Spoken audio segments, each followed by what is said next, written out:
one of the criticisms they have many times of Richard M. Daley, not Richard J. Daley, is that he doesn't do things on Sunday. They'll tell you, that's the one day during the week I don't do anything with anybody. I do things with my wife and my family. And every politician should make it that way. Because if he does that, then he will have stronger and better kids. He will have people that will respect him more because they see that he spends so much time with his own children. One of the things I can say, if I could go back all over and do things over time a different way, I would spend more time with my family, with my sons, with my daughter, with my mother, with my sisters. But I only say this so that all those other young politicians out there, because I never have any ambitions to go back into politics ever again, not directly, not holding an office, because of the one thing that they do to you. See, when you don't obey and follow orders, there's a four-step process that they use. And the four-step process they use on you, first they try to offer you money. The most money I've ever raised was $27,000 and never lost an election. I didn't have hundreds of thousands of dollars. But when you don't do that, then they try and accuse you of stealing money. And when they accuse you of stealing money, then they find out one particular thing. If you don't take the money, we got to go to step two. Step two is they try and defame your character. You saw it with Dr. King. You saw it with Malcolm. You saw it with Elijah Muhammad. You saw it with the Honorable Mosiah Garvey. And if that doesn't work, where they can defame your character, then they move to step number three. They manufacture a crime, or they try and find a crime to put you in prison, into one of what I call one of the slave camps. Because many times our people who are Negro, black, colored, African American, Balinese, they are all slaves because they haven't declared their identity of being Moors. So they believe what individuals say about you. They believe that what they say is true. And if that doesn't work, then they move to step number four. They terminate you with extreme prejudice. It's known as tweeping a person. And if you go from Marcus Garvey, they wasn't able to do that to him, the last stage, because they sent him outside of America, back to Jamaica.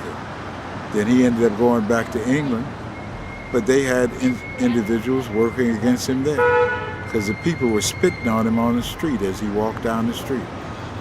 Then you had individuals like Booker T. Washington. Unbeknownst to most people, Booker T. Washington went to Washington, and we couldn't stay in hotels back then. The only black person that could stay in a hotel was Abraham Lincoln. In the book I have, The 6 Black Presidents, it tells about how Abraham Lincoln used to go to hotels as a president, and they would leave notes in his room asking him, I'll call him Ninja, but you know what I really mean, when are you going to get out of here? Because they knew that he was part black as far as his heritage and part white. Just as Eisenhower. His mother was half black and half white. And that's why he really did more. He and John Mitchell and Nixon did more for us than any president that was sitting in office. You know, they talked about Nixon, but I recommend a book to people, The True Story of the Bilderbergers. I recommend another book is the autobiography of the noble Drew Ali, Exhuman a Nation, which is by a guy named Elihu Pleasantbay.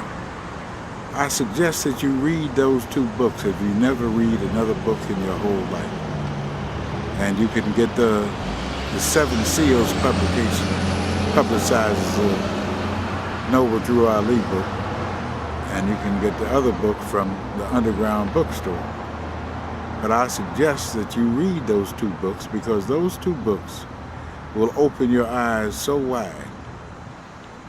They'll be so wide open that you'll have to get some sunglasses to keep the sun out of your eyes when it's at your back. One of the things that you'll learn is that Nixon was a Quaker. Quakers believed that everybody should have equal rights. Jackie Robinson, who's a great baseball player and an intelligent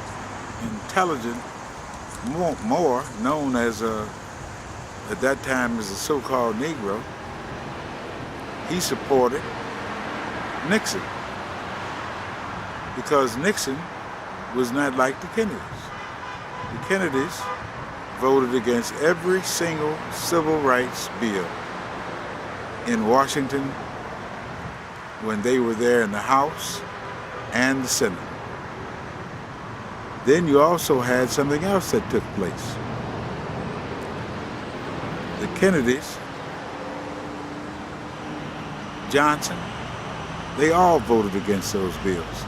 But you had a guy like Eisenhower who didn't want the world to know that he was part black. That's why Little Rock, there was no court order that made him send the troops down there. He sent those troops down there on his own. That's why you found many of those individuals who, when they got older, they worked with the Republican Party.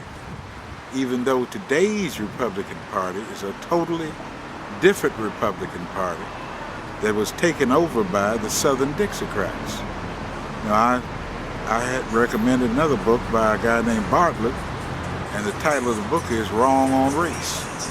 And you should go and read some of the things that the Democratic Party has done to those individuals who call themselves African Americans, so-called Negroes, who are really Moors. You need to go and read some of the things that the Democratic Party did to our people. And we just run out here and vote for them without question. And that's something nobody should do. Because whenever you do that, you're operating and acting like a slave. Because a slave just does what master tells him to do. He doesn't think for himself. He just does what he's told to do, or what somebody else told him to do. You should have an independent mind so you can think independently. Now, I suggest that many of us need to go and make sure that we realize that there are things that we should know. And the things that we should know is who we are. One of the things I can say about who the Honorable Elijah Muhammad was, who was also a follower of the noble Drew Ali. And the Honorable Elijah Muhammad, at that time, he was known as Elijah Poole Bey. And one of the things he learned from the noble Drew Ali, for example, was do something for yourself. Make sure you help yourself. Make sure you love yourself. Make sure you help your people. And the three things that you must have is love, peace, freedom, justice. And if you have love, you will achieve justice.